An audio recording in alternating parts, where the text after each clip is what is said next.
भक्ति की डोरी दिखती तो नहीं, पर मजबूत इतनी होती है कि वो परमात्मा को भी बांध सकती है। कम खूबसूरत लोगों का प्यार बहुत खूबसूरत होता है। शिक्षा हमें अंगूठे के निशान से हस्ताक्षर तक ले गई, और टेक्नोलॉजी हमें हस्ताक्षर से फिर अंगूठे के निशान पर ले आई। जिसको घमंड की हवा लग जाती है, उसे न दवा लगती है न दुआ। कोशिश करना कभी मत छोड़ो, क्योंकि दूसरा व्यक्ति तैयार है आपके छोड़े हुए अवसर का लाभ उठाने के लिए। जो इंसान परिवार के लिए रोटियां कमाता है, अक्सर वही इंसान परिवार के साथ रोटियां नहीं खा पाता। जरूरी तो नहीं कि हर दफा जंग का आगाज कर दो। मेरी मानो, गलती अगर छोटी हो तो नजरअंदाज कर दो। जो लोग मन में उतरते हैं उन्हें संभाल कर रखिए, और जो मन से उतरते हैं उनसे संभल कर रहिए। बिना स्वार्थ किसी का भला करके देखिए, आपकी तमाम उलझने ऊपर वाला सुलझा देगा। रिश्ते कभी भी मीठी आवाज या खूबसूरत चेहरे होने से नहीं टिकते। वे टिकते हैं साफ दिल और सच्चे विश्वास से। तलाश दिल को सिर्फ सुकून की होती है, नाम रिश्ते का चाहे कुछ भी हो। बहुत दूर तक जाना पड़ता है सिर्फ ये जानने के लिए कि नजदीक कौन है। जिंदगी की रफ्तार बहुत तेज है। सुबह का दुख शाम को पुराना हो जाता है। वक्त ने सिखा दी सबकी असलियत, वरना हम तो वह थे जो सबको अपना कहते थे। सही लोग अगर साथ हो तो बुरे दिन भी अच्छे बन जाते हैं। जब सफर में अकेला चलना आ जाए तो खुद से अच्छा हमसफर कोई नहीं। किसी को इतना भी हक मत दो कि वो फैसला करे कि कब आपको हंसना है और कब आपको रोना है। वक्त और अपने जब दोनों एक साथ चोट पहुंचाएं तो इंसान बाहर से ही नहीं, अंदर से भी टूट जाता है। अब डर लगता है मुझे उन लोगों से जो कहते हैं मेरा यकीन तो करो। अच्छा इंसान कभी मतलब नहीं रखता, बस दूर हो जाता है उन लोगों से जिनकी कदर नहीं होती। कुछ पल बुजुर्गों के साथ बैठा करो, हर चीज गूगल पर नहीं मिलती। जिंदगी में रिश्ते ऐसे बनाओ जिन्हें झूठ बोलने की जरूरत न पड़े और तुम्हें सच जानने की। आसानी से टूट जाऊंगा वो इंसान थोड़ी हूं, सबको पसंद आ जाऊं भगवान थोड़ी हूं। अच्छा इंसान कभी मतलब ही नहीं होता, बस दूर हो जाता है उन लोगों से जिनकी कदर नहीं होती। इंसान सिर्फ एक ही बात से अकेला पड़ जाता है, जब उसके अपने ही उसे गलत समझने लगते हैं। कुछ पल बुजुर्गों के साथ बैठा करो, हर चीज गूगल पर नहीं मिलती। दवाइयां जब महंगी हो जाती है तब गरीब ताबीज पर यकीन करने लगता है। 100 गुना बढ़ जाती है खूबसूरती महज मुस्कुराने से, फिर भी लोग मुंह फुलाने से बाज नहीं आते। चरित्र में नहीं जी पाता हूं, इसलिए कई बार अकेला नजर आता हूं। परफेक्ट जोड़ी सिर्फ जूते की होती है, बाकी सब वहम है। आज की इस दुनिया में समझ होना बहुत जरूरी है। प्यार में लोग फायदा उठा लेते हैं। जीवन में किसी भी परिस्थिति में अटको मत, चाहे दुख हो, खुशी हो या समस्या हो, कहीं मत अटको। जो कुछ भी है सब समय के साथ निकल जाएगा। एक कमाल की कहानी है, ध्यान से सुनना और सुनने के बाद इसे महसूस करना। एक लड़का नदी के पुल पर बैठा था। पुल के नीचे से पानी बह रहा था और लड़का पुल के ऊपर से उस पानी को गौर से देख रहा था। उसी समय पानी के साथ एक लकड़ी का बड़ा सा टुकड़ा बहता हुआ पुल के नीचे से गुजरा। वो उस लकड़ी के बड़े से टुकड़े को लगातार देखता रहा। धीरे धीरे वो लकड़ी का टुकड़ा उसकी आंखों से ओझल हो गया। पानी का बहाव उस टुकड़े को दूर बहा ले गया और नदी की सतह पहले जैसी साफ और चमकीली हो गई। थोड़ी देर बाद उसने देखा कि बहुत सारे पत्ते नदी के बहाव के साथ पुल के दूसरी तरफ से बहते आ रहे हैं। वो लगातार उन्हें देखता रहा। जैसे जैसे नदी का बहाव उन पत्तों को दूर बहाकर ले जा रहा था, वैसे वैसे वे पत्ते उस लड़के की आंखों से ओझल होते गए।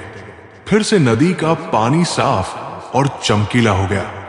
इसी तरह एक के बाद एक कोई न कोई चीज नदी के साथ बहती आ रही थी। और धीरे धीरे नदी के बहाव के साथ वो गायब हो रही थी। ये सब देखते देखते उस लड़के की आंखों में चमक आ गई, जैसे उसके हाथ जीवन का कोई अनमोल रहस्य लग गया हो। हां, वाकई लग गया था उसके हाथ एक रहस्य, और उस रहस्य का नाम था पुल के नीचे से बहने वाला पानी। उसे समझ आ गया था कि जीवन की हर चीज किसी दिन इसी पानी के साथ पुल के नीचे से गुजरकर ओझल हो जाएगी। उस लड़के ने इस रहस्यमय विचार को पकड़ लिया। अब जीवन में वो लड़का किसी भी अच्छे या बुरे दौर से गुजरता तो बिना रुके आगे बढ़ता। वो दुख में होता तो यही कहता, ये तो पुल के नीचे का पानी है, बच जाएगा, बहा ले जाएगा। जब वो सुख में होता तो भी यही दोहराता, ये तो पुल के नीचे का पानी है, बच जाएगा, बहा ले जाएगा। उसके बाद वो लड़का कभी चिंता में नहीं रहा। ध्यान से सोचिए, समय उसी पुल के नीचे से गुजरने वाले पानी की तरह है, जो हमारे जीवन की हर चीज, चाहे वो सुख हो या दुख, सब अपने साथ ले जाता है। इसीलिए सुख और दुख में यही सोचिए, ये वक्त भी गुजर जाएगा। ये पुल के नीचे का पानी है, बह जाएगा, बहा ले जाएगा।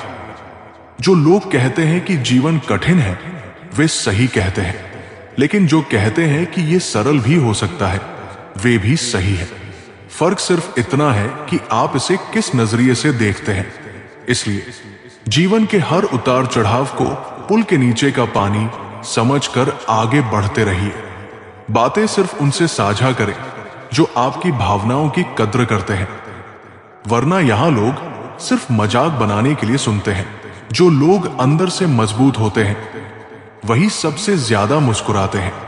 किसी को हराकर जीतने से ज्यादा बड़ी जीत किसी को साथ लेकर चलने में होती है। इंसान अपना सबसे बड़ा दुश्मन खुद होता है। अगर वो अपने डर पर काबू पा ले तो कुछ भी असंभव नहीं है। बदलाव से मत डरिए, क्योंकि बिना बदलाव के ना आप सीख सकते हैं और नहीं आगे बढ़ सकते हैं। बुरी आदतें धीरे धीरे पनपती हैं और धीरे धीरे इंसान को खत्म कर देती है। अगर आप दूसरों के हिसाब से खुद को बदलते रहेंगे तो आप कभी खुश नहीं रह पाएंगे। वक्त किसी का नहीं होता, लेकिन सही तरीके से चलो तो वक्त भी तुम्हारा हो जाता है। सफलता के लिए कोई शॉर्टकट नहीं है, लेकिन मेहनत कभी बेकार नहीं जाती। जिस दिन आप अपनी सोच बदल लेंगे, उसी दिन आपकी जिंदगी भी बदल जाएगी। जो चीजें आपके काबू में नहीं, उन पर चिंता करना बेकार है। किसी को खुश करने के लिए अपने सिद्धांतों से समझौता मत करो। इंसान का असली चेहरा तब दिखता है जब आप उसके किसी काम के नहीं होते। अकेले चलना सीखो, क्योंकि कोई भी हमेशा साथ नहीं रहेगा। दुनिया में सबसे मुश्किल काम है खुद को पहचानना। बातें कड़वी जरूर होती है, लेकिन सच्चाई से बचने की कोशिश मत करो। हर समस्या का समाधान धैर्य और सकारात्मक सोच से किया जा सकता है। जो चीजें आपको कमजोर बनाती हैं, उन्हें छोड़ दो। हर सुबह एक नई शुरुआत होती है। बीते हुए कल को भूलकर आगे बढ़ो। जो आपकी कदर न करे, उसके पीछे भागने का कोई फायदा नहीं। अगर तुम खुद पर भरोसा रखते हो, तो दुनिया की कोई ताकत तुम्हें हरा नहीं सकती। रिश्ते निभाना आसान नहीं होता, लेकिन जिनके दिल साफ होते हैं, वे निभा ही लेते हैं। असली जीत दूसरों को गिराने में नहीं, बल्कि खुद को ऊंचा उठाने में होती है। गलतियां करना गलत नहीं है, लेकिन उनसे न सीखना सबसे बड़ी गलती है। अगर आपको कोई बार बार नजरअंदाज कर रहा है, तो समझ जाइए कि आपकी जरूरत पूरी हो चुकी है। जो खो गया उसके बारे में सोचकर वक्त मत गंवाओ, बल्कि जो पास है उसकी कद्र करो। सब कुछ मिल सकता है, बस धैर्य और मेहनत होनी चाहिए। खुद को कमजोर मत समझो। तुम जितना सोचते हो, उससे कहीं ज्यादा मजबूत हो। हर दिन एक नई सीख लेकर आता है, बस जरूरत है उसे समझने की। सफलता वहां नहीं मिलती जहां भीड़ होती है, बल्कि वहां मिलती है जहां मेहनत होती है। अपने दर्द को अपनी कमजोरी मत बनाओ। बल्कि उसे अपनी ताकत बना लो। खुद को इतना मजबूत बनाओ कि कोई भी परिस्थिति तुम्हें तोड़ न सके। कभी कभी हारना भी जरूरी होता है, ताकि आपको अपनी असली ताकत का एहसास हो सके। जिंदगी में उतार चढ़ाव आते रहेंगे, लोग बदलते रहेंगे, हालात कठिन होते रहेंगे, लेकिन अगर आप अपनी सोच सकारात्मक रखेंगे तो आप हर मुश्किल को पार कर लेंगे। चलिए अब हम आपको एक कथा सुनाते हैं। द्वापर युग में एक अत्यंत क्रूर असुर था, जिसका नाम था नरकासुर। वो भूख, लोभ और अधर्म का प्रतीक था। नरकासुर को यह वरदान प्राप्त था कि उसकी मृत्यु केवल एक स्त्री के हाथों ही होगी। इस वरदान के कारण वो और भी निर्दयी हो गया। उसने तीनों लोकों में आतंक मचा रखा था और विशेष रूप से 16,100 राजकुमारियों को बंदी बनाकर अपनी कैद में डाल दिया था। ये राजकुमारियां विभिन्न राज्यों की थी, जिन्हें नरकासुर ने बलपूर्वक अपहरण कर लिया था। नरकासुर का आतंक इतना बढ़ गया था कि स्वयं देवताओं और ऋषियों ने श्री कृष्ण से सहायता की प्रार्थना की। जब श्री कृष्ण को इस अत्याचार का पता चला तो उन्होंने नरकासुर का अंत करने का निश्चय किया। लेकिन समस्या यह थी कि नरकासुर को वरदान प्राप्त था कि उसकी मृत्यु केवल किसी स्त्री के हाथों ही हो सकती थी। इसलिए श्री कृष्ण ने अपनी पत्नी सत्यभामा को इस युद्ध में अपने साथ ले जाने का निर्णय किया। सत्यभामा न केवल एक महान देवी थी, बल्कि वे स्वयं पृथ्वी देवी, भूमि देवी का अवतार थी। सत्यभामा ने श्री कृष्ण के साथ नरकासुर के नगर प्रागज्योतिषपुर की ओर प्रस्थान किया। नरकासुर का नगर शक्तिशाली सुरक्षा कवचों से घिरा था। चारों ओर असुरों की सेना तैनात थी, लेकिन श्री कृष्ण ने अपनी सुदर्शन चक्र से इन सुरक्षा कवचों को नष्ट कर दिया और नगर में प्रवेश कर गए। युद्ध में श्री कृष्ण और नरकासुर के बीच भयंकर संग्राम हुआ।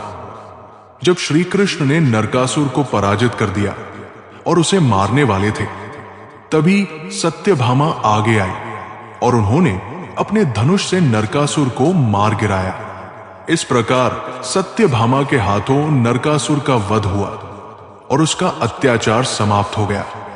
नरकासुर की मृत्यु के बाद श्री कृष्ण और सत्यभामा ने उसके कारागार में बंद 16,100 कन्याओं को मुक्त किया।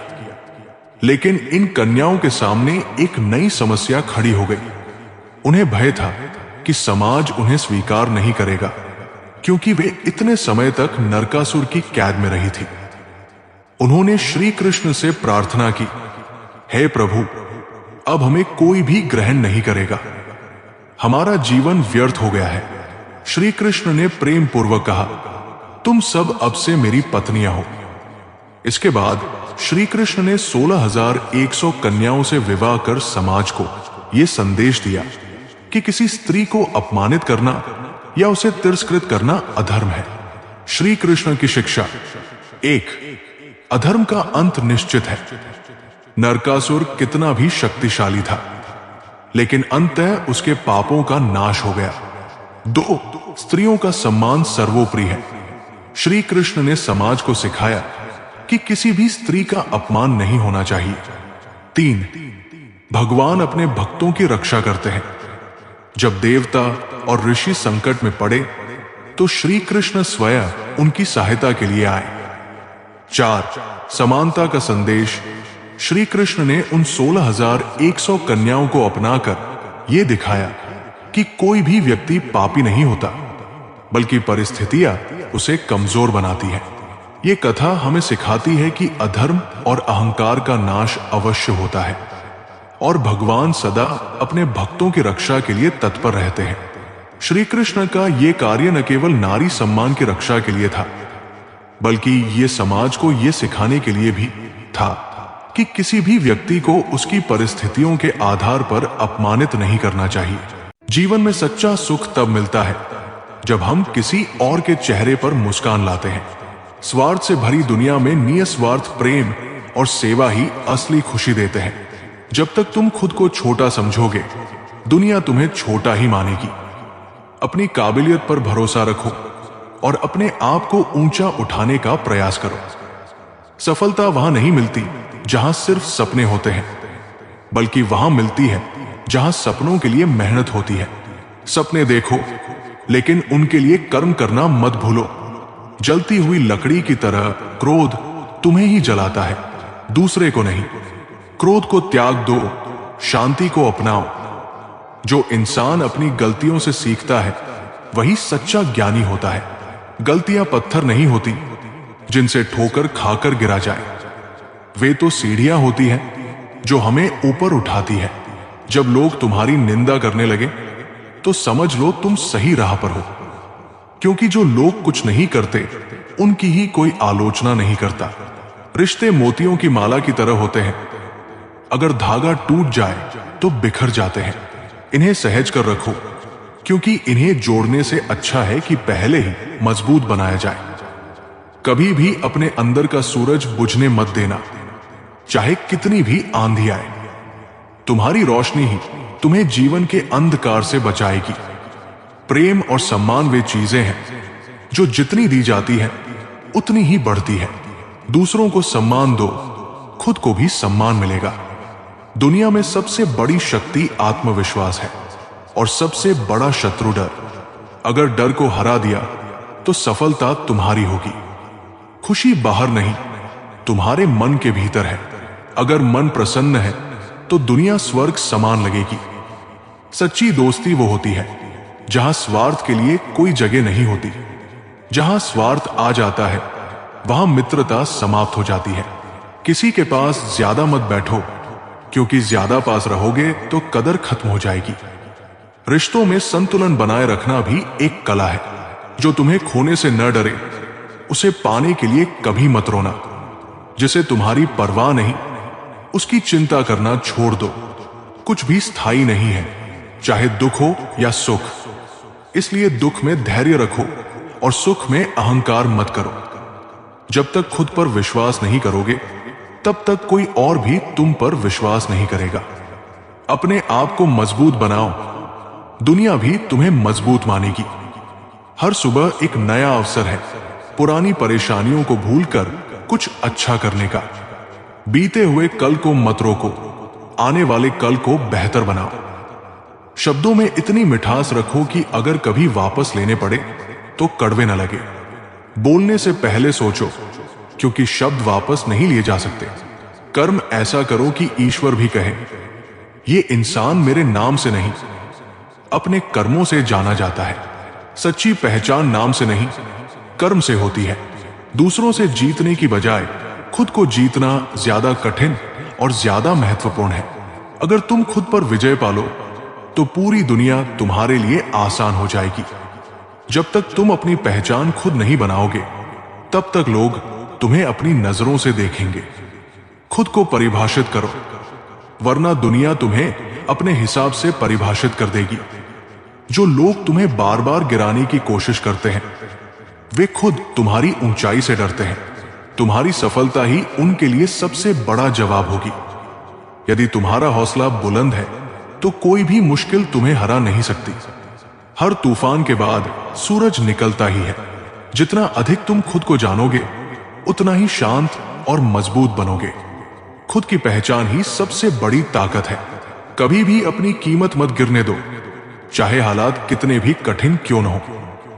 सोने की कीमत धूल में गिरने से कम नहीं होती। लोग तभी तुम्हें कमजोर समझेंगे जब तुम अपनी ताकत भूल जाओगे। हर दिन खुद को याद दिलाओ कि तुम कितने सक्षम हो। तुम्हारी सबसे बड़ी दौलत तुम्हारा समय है, इसे बर्बाद मत करो। जो समय को बचाता है वही सबसे अमीर बनता है। जब दुनिया तुम्हें नकार दे तब खुद को स्वीकारना मत भूलना। तुम्हारा असली मूल्य किसी और की राय पर निर्भर नहीं करता। रिश्ते बनाए रखने के लिए झुकना पड़ता है, लेकिन इतना भी नहीं कि खुद टूट जाओ। संतुलन ही हर रिश्ते की नींव होती है। हर नया दिन एक नया अवसर लेकर आता है, इसे बेकार मत जाने दो। आज जो कर सकते हो उसे कल पर मत टालो। अगर सफलता का स्वाद चखना है तो पहले मेहनत का दर्द सहना होगा। बिना संघर्ष के कोई भी बड़ी चीज नहीं मिलती। जिस चीज की तुम सबसे ज्यादा परवाह करते हो वही तुम्हारी सबसे बड़ी कमजोरी बन सकती है। भावनाओं पर काबू रखना भी एक कला है। कुछ लोग तुम्हारी मेहनत नहीं देखेंगे लेकिन तुम्हारी सफलता पर जलेंगे जरूर। इसलिए मेहनत करते रहो और किसी की परवाह मत करो। जब तुम्हें लगे कि अब और नहीं सह सकते तो बस एक कदम और बढ़ाओ, वही तुम्हारी जीत का पल होगा। सबसे कठिन समय के बाद ही सबसे बड़ी सफलता मिलती है। जीवन में जितनी बार गिरो उतनी बार उठो, क्योंकि हारने वाले को कोई याद नहीं रखता। सिर्फ वही लोग इतिहास बनाते हैं जो हार मानने से इनकार कर देते हैं। अगर लोग तुम्हारी राह में कांटे बिछा रहे हैं तो समझ लो तुम सही रास्ते पर हो। रुक मत जाना, क्योंकि तुम्हारी मंजिल इंतजार कर रही है। जो तुम्हारी पीठ पीछे तुम्हारे बारे में बोलते हैं वे वास्तव में तुमसे पीछे चल रहे होते हैं। उनकी बातों पर ध्यान मत दो, आगे बढ़ते रहो। जिंदगी में उन लोगों को मत भूलो जिन्होंने तुम्हारे मुश्किल वक्त में तुम्हारा साथ दिया, क्योंकि ऐसे लोग दुर्लभ होते हैं और सच्चे रत्न की तरह होते हैं। अगर तुम्हें अपना भविष्य बदलना है तो अपनी आदतें बदलो। हर बड़ा बदलाव छोटे छोटे कदमों से शुरू होता है। जब भी कोई तुम्हें कमजोर समझे बस एक बात याद रखना, बबूल के पेड़ पर गुलाब नहीं खिलते। तुम्हारी अलग पहचान ही तुम्हारी ताकत है। चलिए अब हम आपको एक कथा सुनाते हैं, सुदामा और श्री कृष्ण की अनमोल मित्रता। बहुत समय पहले की बात है, जब श्री कृष्ण और सुदामा गुरु संदीपनी ऋषि के आश्रम में शिक्षा ग्रहण कर रहे थे। दोनों में गहरी मित्रता थी। सुदामा एक साधारण ब्राह्मण बालक थे जो बहुत ही विनम्र और धार्मिक स्वभाव के थे। वही श्री कृष्ण तो स्वयं नारायण के अवतार थे, परंतु वे सुदामा से एक सच्चे मित्र की तरह प्रेम करते थे। गुरुकुल में दोनों ने साथ साथ वेदों और शास्त्रों का अध्ययन किया। वहां वे कठिन नियमों का पालन करते हुए सेवा भी करते थे। एक दिन संदीपनी ऋषि की पत्नी ने सुदामा और श्री कृष्ण को जंगल से लकड़ियां लाने भेजा। चलते चलते दोनों बहुत दूर निकल गए। रास्ते में घंघोर बारिश शुरू हो गई। दोनों मित्र एक वृक्ष के नीचे शरण लेने लगे। सुदामा के पास अपनी मां द्वारा दिया गया थोड़ा सा चिवड़ा सत्तू था जो उन्होंने छुपा कर रखा था। उन्हें लगा कि यदि श्री कृष्ण को यह पता चलेगा तो वे भी इसे खाने की इच्छा करेंगे और तब उनके हिस्से में कम आएगा। इसलिए उन्होंने अकेले ही चोरी छिपे चिवड़ा खाना शुरू कर दिया। लेकिन श्री कृष्ण तो अंतर्यामी थे। वे मुस्कुराए और बोले, सुदामा, तुम अकेले अकेले क्या खा रहे हो? सुदामा लज्जित हो गए और कुछ न कह सके। श्री कृष्ण ने हंसते हुए कहा, आज जो तुमने छुप कर खाया है उसी का फल तुम्हें जीवन भर मिलेगा। सुदामा इस रहस्यमयी वाणी का अर्थ न समझ सके और चुप रहे। लेकिन श्री कृष्ण के हृदय में उनके प्रति स्नेह और भी बढ़ गया। समय बीता, गुरुकुल समाप्त हुआ और दोनों मित्र अपने अपने मार्ग पर आगे बढ़ गए। श्री कृष्ण द्वारका के राजा बन गए, जबकि सुदामा एक गरीब ब्राह्मण के रूप में जीवन यापन करने लगे। सुदामा का विवाह एक संतोषी और धर्मपरायण स्त्री से हुआ, लेकिन उनका जीवन अत्यंत कठिनाइयों में बीत रहा था। उनके पास भोजन के लिए अनाज तक नहीं था। उनके बच्चे अक्सर भूखे सो जाते थे, लेकिन फिर भी सुदामा ईश्वर की भक्ति में लगे रहते थे और किसी के सामने हाथ फैलाना उन्हें स्वीकार नहीं था। एक दिन उनकी पत्नी ने कहा, स्वामी, आपके बचपन के मित्र श्री कृष्ण अब द्वारका के राजा है। यदि आप उनसे सहायता मांगे तो शायद हमारी दरिद्रता समाप्त हो जाए। सुदामा को पहले संकोच हुआ, लेकिन फिर वे श्री कृष्ण से मिलने के लिए तैयार हो गए। लेकिन मैं उन्हें भेंट में क्या दूं? पत्नी ने पड़ोस से थोड़ा सा चिवड़ा सत्तू उधार लिया और एक कपड़े में बांध कर दिया। जब सुदामा द्वारका पहुंचे तो उन्होंने वहां का भव्य वैभव देखा। सोने चांदी से निर्मित महल, सुंदर बगीचे, हाथी घोड़े और चारों ओर ऐश्वर्य देखकर वे चकित रह गए। लेकिन जब वे श्री कृष्ण के महल पहुंचे तो वहां का दृश्य कुछ और ही था।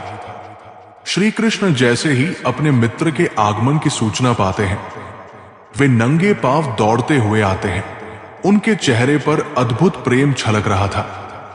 उन्होंने प्रेम पूर्वक सुदामा को गले से लगा लिया और कहा, प्रिय मित्र, इतने वर्षों बाद मुझे मिले हो, क्या तुम मुझे भूल गए थे? रुक्मिणी और अन्य रानियां ये देखकर चकित रह गई कि द्वारका के सम्राट स्वयं एक गरीब ब्राह्मण के चरण धो रहे थे। श्री कृष्ण ने सुदामा से पूछा, मित्र, मेरे लिए क्या लाए हो? सुदामा संकोच में पड़ गए। वे सोचने लगे, क्या मैं इस राजा को यह साधारण सत्तू भेंट कर सकता हूं? श्री कृष्ण उनकी झिझक समझ गए और हंसते हुए जबरदस्ती उनके कपड़े में बंधा चिवड़ा उठा लिया। उन्होंने प्रेम पूर्वक पहला कौर खाया, फिर दूसरा, लेकिन जैसे ही वे तीसरा खाने लगे, रुक्मिणी ने हाथ पकड़ लिया और कहा, बस प्रभु, यदि आपने तीसरा कौर खा लिया तो मुझे आपके साथ रहने का अधिकार नहीं रहेगा। सुदामा ये देखकर अचंभित रह गए। उन्हें कुछ समझ नहीं आया, लेकिन उन्होंने देखा कि श्री कृष्ण कितने प्रेम से उनकी भेंट स्वीकार कर रहे थे।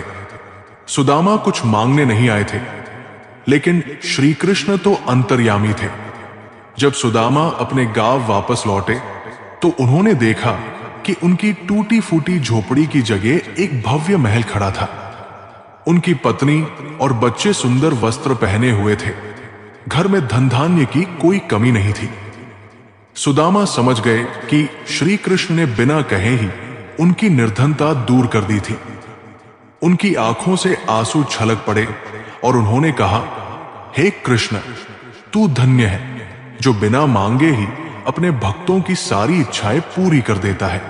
श्री कृष्ण की शिक्षा 1, ईश्वर केवल प्रेम के भूखे होते हैं। श्री कृष्ण को 56 भोगों की आवश्यकता नहीं थी। उन्होंने प्रेम से दिए गए साधारण सत्तू को बड़े आनंद से खाया। 2, सच्ची मित्रता कभी बदलती नहीं। श्री कृष्ण राजा बन गए, लेकिन उनका प्रेम सुदामा के प्रति वैसा ही बना रहा। 3, भगवान अपने भक्तों की चिंता स्वयं करते हैं। सुदामा कुछ मांग नहीं पाए, फिर भी श्री कृष्ण ने उनकी सभी समस्याएं हल कर दी। 4, जो भी श्री कृष्ण को पूर्ण भक्ति से पुकारता है, वे उसकी झोली भर देते हैं। सुदामा का जीवन इस बात का सबसे बड़ा प्रमाण है कि भगवान भक्तों की चिंता स्वयं करते हैं। निष्कर्ष, ये कथा हमें सिखाती है कि भगवान से कुछ मांगने की आवश्यकता नहीं होती, बस प्रेम और श्रद्धा से उन्हें पुकारो। वे स्वयं तुम्हारे जीवन को संवार देंगे। सच्ची भक्ति में कभी दिखावा नहीं होता और सच्ची मित्रता कभी समय या स्थिति के अनुसार नहीं बदलती। भगवान श्री कृष्ण ने कहा है कि अकेलेपन से डरना छोड़ दो, दुखी होना छोड़ दो। इस दुनिया में कोई किसी का नहीं होता, इसलिए जीवन में कभी किसी की वजह से दुखी नहीं होना चाहिए। श्री कृष्ण कहते हैं, प्रेम उसी इंसान से करो जो आपके प्रेम के लायक हो। जिस इंसान को आपके प्रेम की कदर ही नहीं है, उससे जितना दूर रहोगे उतना ही अच्छा है। भगवद गीता में बताया गया है कि जो इंसान दूसरों को दुख देता है, छल करता है, उसका अंत बहुत ही बुरा होता है। दुर्योधन ने पांडवों को जीवन भर दुख दिया, उनके साथ छल किया, हर पल उन्हें धोखा दिया और कभी ईमानदारी से नहीं चला। उसका ऐसा परिणाम हुआ कि उसकी मृत्यु भी छल से ही हुई। इसलिए श्री कृष्ण कहते हैं कि अगर कोई इंसान खुद को बहुत चालाक समझता है और दूसरों को दुख देकर बेवकूफ बना लेता है, तो याद रखना, एक दिन उसके जीवन में भी ऐसा कोई आएगा जो उसे भी धोखा देकर चला जाएगा।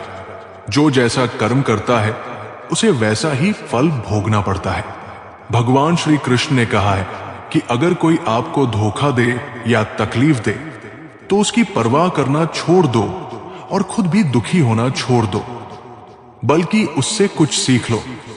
इस दुनिया में लोग असलियत में वैसे नहीं होते जैसे आप उन्हें समझ लेते हैं।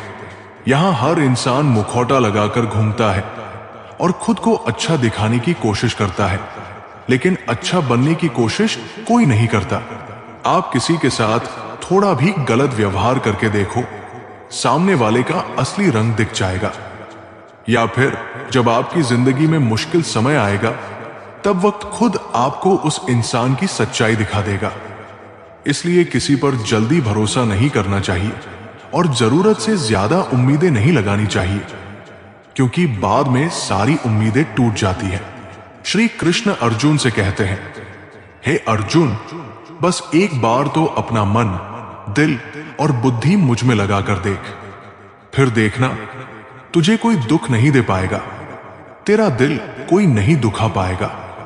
इस कलयुग में आप जिससे हद से ज्यादा दिल लगाओगे, उसी से सबसे ज्यादा दुख मिलेगा। इस दुनिया में दिल की कोई कदर नहीं है। लोग जब तक आपसे फायदा उठाते हैं, तब तक मीठी मीठी बातें करते हैं। जैसे ही उनका स्वार्थ खत्म होता है, वे आपसे बात करना तो दूर, आपके पास बैठना भी पसंद नहीं करते।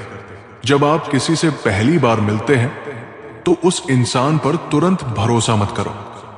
वो सिर्फ एक मुखौटा है जो आपको फंसाने के लिए है। अब यह आप पर निर्भर करता है कि आपको उस इंसान के साथ फंसना है या समझदारी से काम लेना है।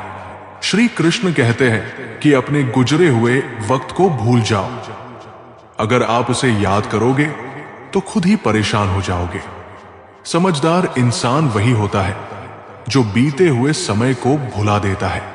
भगवान श्री कृष्ण कहते हैं कि जब भी आप खुद को अकेला महसूस करें, तो ये सच्चाई समझ लें कि आप इस दुनिया में अकेले आए थे और अकेले ही जाओगे। खाली हाथ आए थे और खाली हाथ ही जाना है। श्री कृष्ण अर्जुन से कहते हैं, इस कलयुग में चाहे कोई इंसान मुझे माने या न माने, लेकिन मैं उसका साथ कभी नहीं छोड़ता जो सुबह शाम मुझे याद करता है। इस दुनिया में जो भी है वो सब मेरी ही संतान है। मनुष्य, पशु पक्षी सभी ईश्वर के अंश हैं। इसलिए अकेलेपन से कभी दुखी नहीं होना चाहिए और नहीं डरना चाहिए। लेकिन एक बात जरूर ध्यान रखनी चाहिए, जो इंसान गलत है और पाप करता है, उसका साथ कभी नहीं देना चाहिए। चलिए हम आपको एक कथा सुनाते हैं। श्री कृष्ण के बचपन की ये कथा वृंदावन की है, जब वे अपनी मां यशोदा के स्नेहपूर्ण लालन पालन में बड़े हो रहे थे। बाल कृष्ण बहुत नटखट थे और अक्सर गोपियों की मटकी फोड़कर मक्खन चुरा लेते थे। एक दिन उनके सखाओं ने माता यशोदा से आकर शिकायत की, मैया, कन्हैया मिट्टी खा रहे हैं। माता यशोदा ने यह सुनते ही तुरंत कृष्ण को बुलाया और पूछा, कान्हा, तुमने मिट्टी खाई है? श्री कृष्ण ने भोली सूरत बनाकर कहा, मैया, मैंने कुछ नहीं खाया।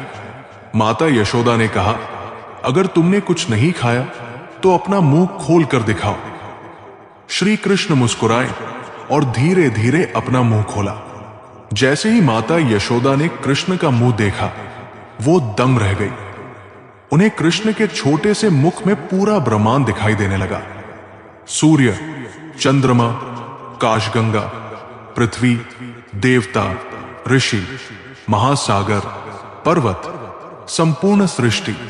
उन्होंने स्वयं को भी श्री कृष्ण के मुख के अंदर खड़ा देखा, यानी जो देख रही थी वही स्वयं भी उस ब्रह्मांड का हिस्सा थी। ये देखकर यशोदा मां चकित रह गई और वे मूर्छित होने लगी।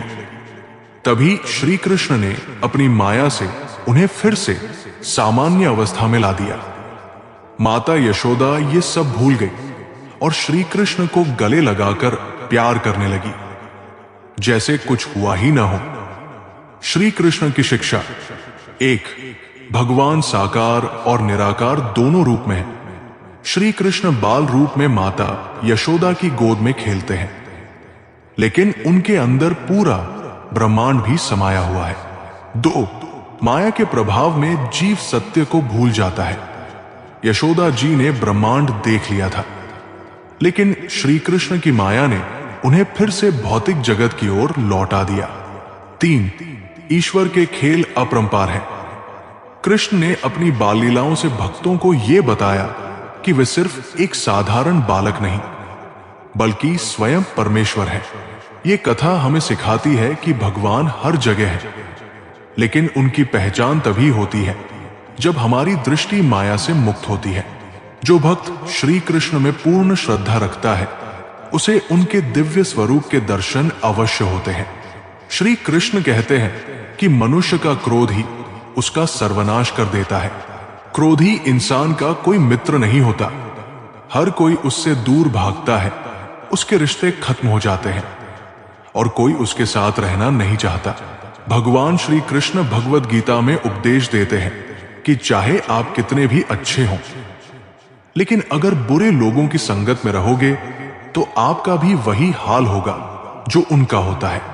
भीष्म पितामह एक धर्मात्मा और ब्रह्मचारी थे, लेकिन वे अधर्म के पक्ष में खड़े हो गए। अंत में उनका वही हाल हुआ जो अधर्मी का होता है। मृत्यु के समय उन्हें भयानक पीड़ा का सामना करना पड़ा। इसलिए गलत लोगों की संगत में कभी नहीं रहना चाहिए। श्री कृष्ण कहते हैं कि मनुष्य को अपने मन को शांत रखना चाहिए। जिस इंसान का मन अशांत होता है उसे जीवन में दुख के अलावा कुछ नहीं मिलता। अशांत मन दुखों को जन्म देता है, जबकि शांत मन आनंद को। भगवद गीता में कहा गया है कि मूर्ख और दुष्ट इंसान को कभी ज्ञान नहीं देना चाहिए।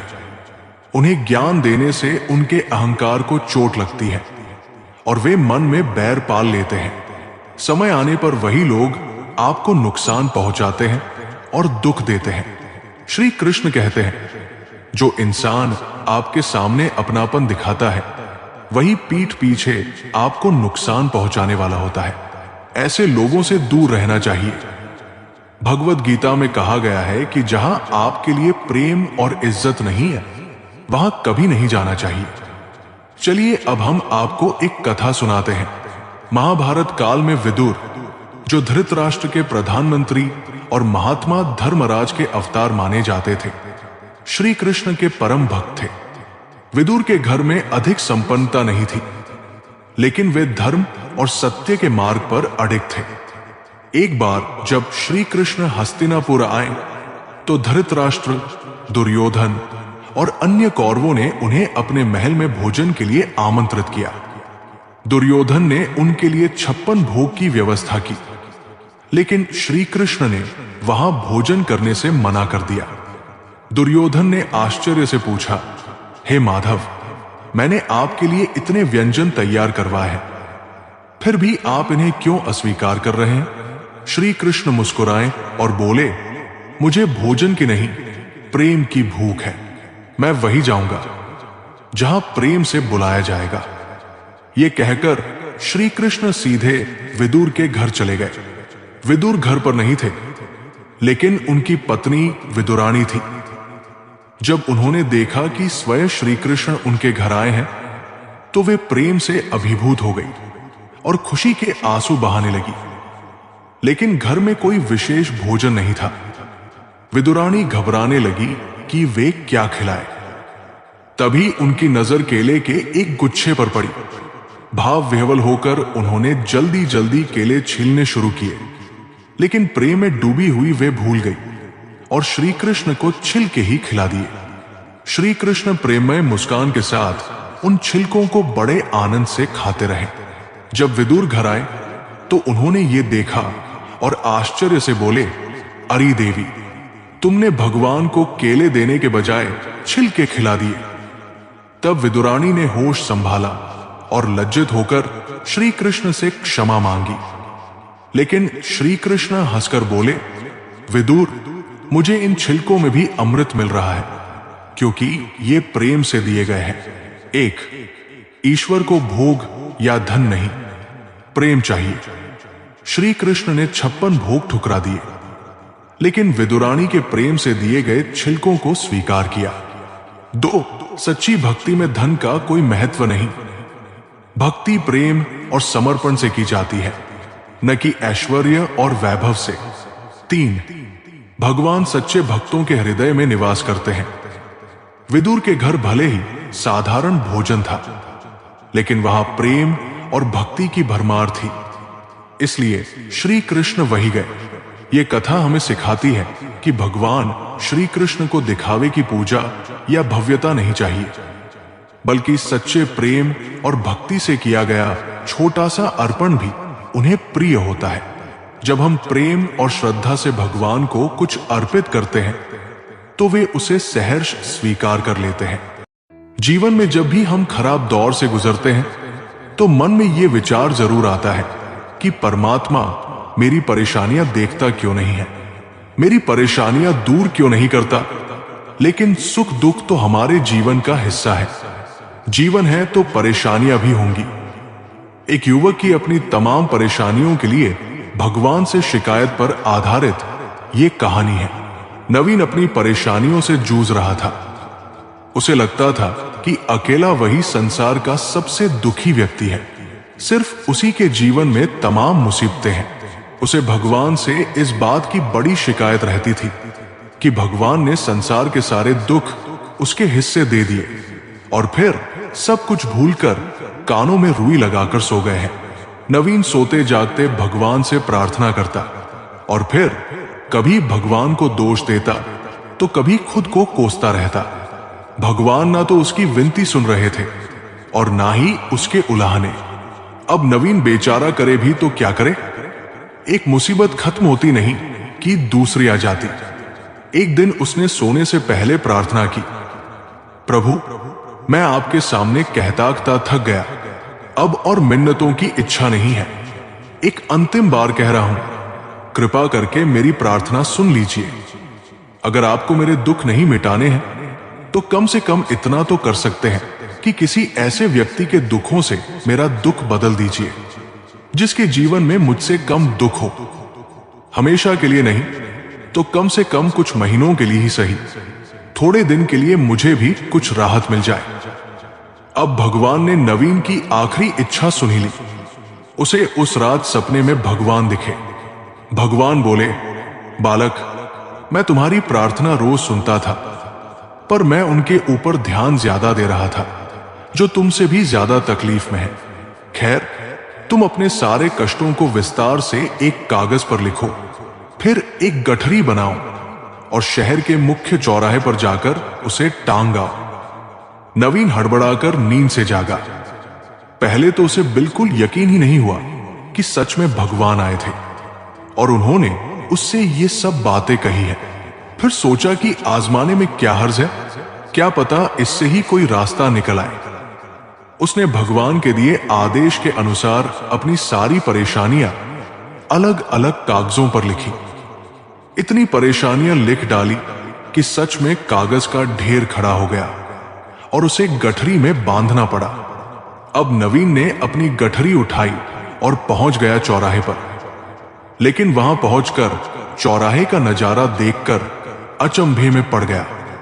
उसने देखा कि चौराहे पर तो पहले से ही लोगों की लंबी लाइन लगी हुई थी जो उसी की तरह अपने अपने दुखों की बड़ी बड़ी गठरियां लिए आए थे। आखिर ये चक्कर क्या है? सब कुछ उसकी समझ से बाहर था। अभी वो इन विचारों में ही खोया था कि तभी एक आकाशवाणी हुई। सभी लोग अपनी अपनी गठरी को चौराहे पर लगी अलग अलग खूंटियों पर टांग दे। वहां बेहिसाब खूंटियां पहले से ही बनी थी। सभी ने अपनी अपनी गठरी टांगी और फिर ईश्वर के अगले आदेश की प्रतीक्षा करने लगे। कुछ ही देर में दोबारा से आकाशवाणी हुई। अब सभी लोग अंदाजे से कोई ऐसी गठरी उठा ले जो उन्हें अपनी परेशानियों की गठरी से हल्की समझ में आती हो।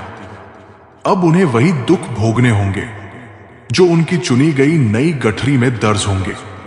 आकाशवाणी सुनते ही सभी हल्की से हल्की गठरी को लपकने के लिए दौड़े। नवीन भी नई गठरी चुनने के लिए भागा। खूंटियों पर टंगी समस्त गठरियों को घूरता हुआ वो काफी देर तक अंदाजा लगाता रहा। अब उसे एक डर और था कि कहीं वो कोई ऐसी गठरी न उठा ले जिसमें पहले से भी ज्यादा दुख हो। अगर ऐसा हुआ तो परेशानियां और बढ़ जाएंगी और लेने के देने पड़ जाएंगे। जीवन तहस-नहस हो जाएगा सो अलग। अब उसके मन में तरह तरह के विचार आने लगे। वो सोचने लगा कि कम से कम वो अपने दुखों से भली भांति परिचित तो है और उन्हें झेलने का आदी भी हो गया है। उनके लिए कुछ रास्ते निकालने की शुरुआत भी की है। शायद उसका परिणाम आए तो एक दो दुख घट ही जाए। कहीं ऐसा न हो कि चुनी गई नई गठरी में दुख और भी ज्यादा पीड़ादायक हो जाए। ऐसे विचारों में खोया वो एक के बाद एक गठरी के सामने से गुजरता, लेकिन तय नहीं कर पाया कि कौन सी गठरी चुने। उसे यह भी डर था कि कहीं कोई उसकी गठरी ना उठा ले। इसी उधेड़बुन में फंसे नवीन ने आखिरकार अपनी ही गठरी उठा ली और चल पड़ा। उसने तय किया कि वो अब इन चुनौतियों का मुकाबला पहले से ज्यादा मजबूती से करेगा। धीरे धीरे नवीन को अपने ही दुख दूसरों से कम होते हुए महसूस होने लगे और उसके जैसे ही भाव वहां मौजूद हर व्यक्ति के मन में आने लगे। सच में सबको अपना दुख ही सबसे बड़ा और सबसे पीड़ादायक लगता है कि वही संसार का सबसे दुखी प्राणी है। पर हमसे भी ज्यादा न जाने कितने लोग और दुखी हैं। कितने ही लोग ऐसे हैं जिन्हें 2 वक्त का भोजन भी मुश्किल से नसीब होता है। कभी किसी की शानदार कोठी के आगे से गुजरते हुए यदि ये ख्याल बार बार आए कि जब किस्मत बन रही थी तो वो इस आदमी से पीछे क्यों रह गया। अगर आगे रहता तो उसे भी ऐसा सुख और ऐश्वर्य मिल जाता। लेकिन जिन लोगों के पास साहस और हौसला है, वे आत्मविश्वास की नाव पर सवार होकर आसानी से जीवन की कठिनाइयों को पार कर सफलता प्राप्त कर लेते हैं। जरा ऐसे लोगों के बारे में सोचिए जो जीवन और मृत्यु के बीच झूल रहे हैं। कम से कम आप किस्मत की लाइन में उनसे आगे तो हैं, स्वस्थ हैं, अपने काम के लिए किसी पर निर्भर नहीं है, अपना काम खुद करने के काबिल है। मैंने जिंदगी में एक ही बात सीखी है, इंसान को कोई चीज नहीं हरा सकती जब तक वो खुद हार ना मान ले। हमें अपनी गलतियों की सजा भले ही तुरंत ना मिले, परंतु समय के साथ कभी ना कभी सजा अवश्य मिलती है। सूर्योदय और सूर्यास्त हमें बताते हैं कि जीवन में कुछ भी स्थायी नहीं है। इसलिए हमेशा खुश रहें और जीवन की यात्रा का भरपूर आनंद लें। ये जिंदगी बहुत छोटी है। जो हमसे अच्छा व्यवहार करते हैं उन्हें धन्यवाद कहो, और जो हमसे अच्छा व्यवहार नहीं करते उन्हें मुस्कुराकर माफ कर दो। मरी हुई मछली धारा के साथ बहती है, लेकिन जीवित मछली धारा के विपरीत तैरती है। अगर आप भी जीवित हैं तो गलत का विरोध करना सीखें। जरा सोचिए, हजारों गलतियों के बाद भी आप अपने आप से प्यार करते हैं, तो फिर किसी दूसरे की गलती पर उससे नफरत क्यों करने लगते हैं? जीवन का सबसे बड़ा सत्य यही है, दुख हर किसी के हिस्से में है, लेकिन उसे स्वीकार करके आगे बढ़ना ही असली सफलता है।